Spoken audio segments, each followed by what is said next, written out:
மாநாட்டில் அவர் என்ன சொல்லி தான் பேசுகிறோம். எல்லாரும் அப்படி நினச்சிட்டு இருக்காங்க.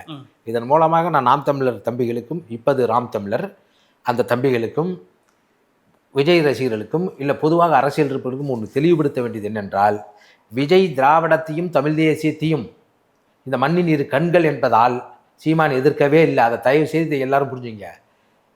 விஜய் அவர்கள் சீமான் தலைமையை ஏற்றுக்கொள்ளவில்லை என்ற ஒரே காரணத்துக்காகத்தான் அவர் விஜய் விமர்சிக்கிறார். ஒழிய இவர் என்ன நினைச்சாருன்னா, இத்தனை ஆண்டுகளாக கட்சி நடத்தினோம், உண்மையான இருப்பவர்களை எல்லாத்தையும் பல்வேறு பேரை நம்ம வெளியேற்றி விட்டோம், மற்ற கட்சிகளாவது கொள்கை முரண்பாடுகள் இருந்தாலும் அனைத்து தொகுதியிலும் ஒரே கூட்டணி வைக்கிறது, நாம் தொகுதிக்கு ஒரு கூட்டணி வைத்துக் கொண்டிருக்கிறோம், அதிமுகவிடம் சில கட்சிகள், பாரதிய ஜனதாவிடம் சில தொகுதியினுடைய கூட்டணிகள், டிஎம்கேவிடம் ஒரு கட்சியினுடைய கூட்டணிகள், அப்படி வச்சுட்டு இருக்கிறோம், ஒரு காலம் நாம் வெல்ல முடியாது.